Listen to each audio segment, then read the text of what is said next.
சமத்துவம் நேயர்களுக்கு வணக்கம். கதிர் டிவி தொடர்ந்து சமத்துவம்னு ஒரு சேனல் தொடங்கியிருக்கோம். மறக்காமல் இந்த சேனலுக்கும் கதிர் டிவி போல் உங்கள் ஆதரவு கொடுப்பீங்கன்னு நம்புகிறோம். மறக்காமல் நம்ம சேனலை சப்ஸ்கிரைப் பண்ணி எல்லாத்துக்கும் ஷேர் பண்ணி உங்கள் ஆதரவு கொடுங்க. வாங்க வீடியோக்குள்ளே போகலாம். என்னென்னா சாதிவாரி கணக்கெடுப்பு. இந்த சாதிவாரி கணக்கெடுப்பை பாஜக அறிவிச்சிருக்குது.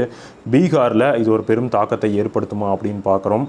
ஸோ என்ன பார்த்தீங்கன்னா, பாஜகவானது பல வித்தைகளை கையில் எடுக்க ட்ரை பண்ணுது. அது நிறையா வித்தைகளை கையெடுத்து ட்ரை பண்ணி நிறையா ஃபெயிலியர் ஆனதுக்கப்புறம் கடைசியில் இதை ட்ரை பண்ணுது. பீகாரில் தேர்தல் களம் நடந்துக்கிட்டு இருக்குது. அந்த தேர்தல் களத்துக்காக பகல்காமை பாஜக பயன்படுத்த ட்ரை பண்ணுச்சு. பகல்காமானது பாஜகவுக்கு அது சரியாக கை கொடுக்கவில்லை.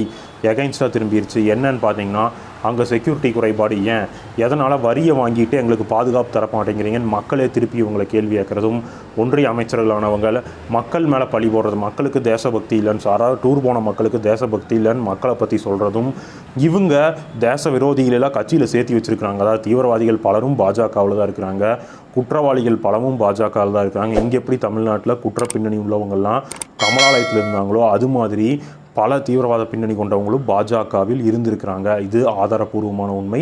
அது நம்ம பல காணொலியில் முன்னாடியே போட்ட காணொலியில் சொல்லியிருக்கிறோம்.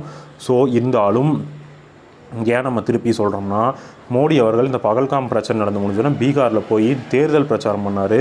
பாதிக்கப்பட்ட மக்களை போய் சந்திக்கலை அப்படின்னும் நம்ம சொல்லியிருந்தோம்.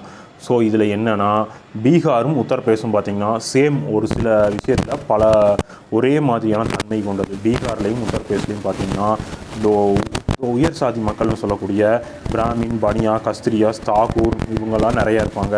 யூபி, பீகார் ரெண்டு பேரும் சமமாக இருப்பாங்க இந்த ரெண்டு கம்யூனிட்டியும். அப்புறம் ஓபிசியில் யாதவ், குர்மி, லோதா, கோரி, ஜாட், கத்ரிங்கிற கம்யூனிட்டி நிறையா இருப்பாங்க.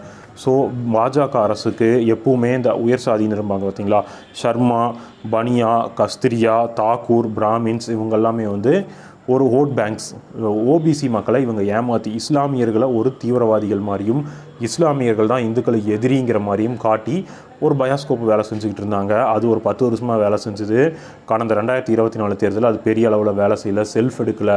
மக்கள் தங்கள் வாழ்வாதாரத்தை தான் பெருசாக நோக்குறாங்க. அப்படிங்கிறதுனால அது செல்ஃப் எடுக்காமல் போனதுனால தான் மோடி அரசு பெரிய அளவில் வெற்றி பெறாமல் தனிப்பெரும் கட்சியாக வந்துச்சே தவிர தனி பெரும்பான்மை பெற்ற கட்சியாக வரலை. அப்படிங்கிறதையும் நம்ம போன எலெக்ஷன் ரிசல்ட்டில் பார்த்துருப்போம். ஸோ இந்த பீகார் தேர்தலில் பாஜக பகல்காம் எடுக்க ட்ரை பண்ணி அதை எடுத்து ஃபெயிலியர் ஆனதுனால கேஸ்ட் பேஸ்டு சென்சஸை எடுத்துருச்சு.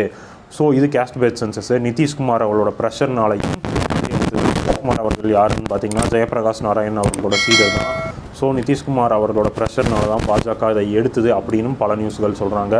பாஜக இதை எடுத்தால் பின்னணியில் பாஜகவோட கோர் பேங்க் ஓட்ஸாக இருக்குது பார்த்தீங்களா, அவங்க மத்தியில் பாஜகவானது அடி வாங்குதுன்னு சொல்லலாம். ஏன்னு கேட்டிங்கன்னா, பாஜகவோட கோர் பேங்க் எதுனா உயர் சாதியினர், பிராமின், பனியா உள்ளிட்டோர், அவங்க மத்தியில் பாஜகவானது அடி வாங்குதுன்னு கூட நம்ம சொல்லிக்கலாம். ஸோ அவங்க மத்தியில் பாஜகவுக்கு ஒரு பெரிய எதிர்ப்பும் வருது. ஸோ அப்படி இருக்கையில் இந்த ஓபிசி ஓட்டுகளை சேர்த்தலாமான்னு ட்ரை பண்ணுது. ஆனால் அதுக்கும் வழி இல்லாமல் போயிடுச்சு. பீகாரில் இப்போ தேர்தல் வரப்போகுது நவம்பர் மாதம். பீகார் தேர்தலில் பார்த்திங்கன்னா எதிர்க்கட்சியான இந்தியா கூட்டணி வலுவாக அங்கே பிரச்சாரம் பண்ணிகிட்ருக்காங்க. இளம் தலைவரான ஆர்ஜேடி தலைவர் தேஜஸ்வி யாதவுக்கு அங்கே நல்ல வரவேற்பு இருக்குது. மன்னிக்கணும், காங்கிரஸ்லேயும் ஒரு இளம் தலைவர் கன்ஹையா குமாருங்கிறவரை போட்டிருக்காங்க. இவரும் பயங்கரமாக பிரச்சாரத்தை முன்னுக்கிறாரு. இவரும் மக்கள் மத்தியில் நல்ல பரிச்சயமானவர். ஸோ இவங்கெல்லாம் நல்லா பிரச்சயமானனால இந்தியா கூட்டணிக்கு அங்கே ஒரு நல்ல வாய்ப்பு இருக்குது. அதுபோக ஒரு தலித் தலைவர் பாஜக கூட்டணியின் வெளியில் தலித்துகளுக்கு எதிரான நடவடிக்கைகள் நடக்குது. தலித்துகள் தாக்கப்படுறாங்க, ஒடுக்கப்படுறாங்க, தலித்துகளின் குடிசைகள் சேதப்படுத்தப்படுது, தலித்துகளுக்கு பாதுகாப்பே இல்லைன்னு சொல்லி நான் தலித்துகளுக்கு வேலை செய்யத்தான் வந்தேன், இருந்தாலும் எங்கள் மக்களுக்கு வேலை செய்ய முடியவில்லைன்னு சொல்லி அவர் வெளியேறினதை நம்மக்கிட்ட ஒரு 10-15 நாளைக்கு முன்னாடி பார்த்துருப்போம். ஸோ இந்த மாதிரி பலரும் வெளியேறி பாஜகவுக்கு அவங்க ஷாக்கு மேலே ஷாக் கொடுத்துட்ருக்காங்க. அதுபோக பீகாரில் தேர்தலில் பாஜக தோத்துச்சுன்னா அது ஒன்றியத்தில் இருக்கிற பாஜக ஆட்சிக்கே ஒரு பெரிய அச்சுறுத்தலை ஏற்படுத்தும். ஏன்னு கேட்குறீங்கன்னா, நிதிஷ்குமார், நாயுடு இவர்களோட ஆதரவில் தான் பாஜக வண்டி ஓடிட்டுருக்கு. அப்படி இருக்கையில் இதில் ஏதோ ஒரு வண்டி பஞ்சராகி உட்காந்துச்சுன்னா பாஜகவுக்கு அது உள்ளபடியே பெரிய ஆபத்து. அதனால் இந்த தேர்தல் எப்படியாவது வெற்றி பெறணும்னு பாஜக கங்கணம் கட்டி சுற்றிட்டு இருக்குது. இருந்தாலும் பீகாரில் பெருத்த பின்னடைவே பாஜக பெறுது அப்படிங்கிற தகவல் தான் வந்த வண்ணமாக இருக்குது. ஸோ பீகாரில் பார்த்துட்டிங்கன்னா இப்போ கரண்ட்டில் டைம்ஸ் நவ் சி ஓட்டர் விட்டுருக்க கருத்து கணிப்பு பொறுத்தவரை பார்த்தீங்கன்னா, உங்கள் முதலமைச்சராக யார் வரணும்னா பிகே பிரசாந்த் கிஷோருக்கு 18%, நிதிஷ்குமாருக்கு 15%, பிஜேபி தலைவருக்கு 10%, ஆர்ஜேடி தலைவர் இந்தியா கூட்டணியோட முதலமைச்சர் வேட்பாளர் முகமாக இருக்கக்கூடிய தேஜஸ்வி யாதவ் அவர்களுக்கு 40% இருக்குது. டோட்டலாக ஹையஸ்ட் இருக்காரு. ஸோ பீகாரை பொறுத்த வரைக்கும் இப்போது ஆர்ஜேடி கை தற்போது நிலைக்கு ஓங்கியே இருக்குது அப்படின்னு சொல்லிக்கலாம்.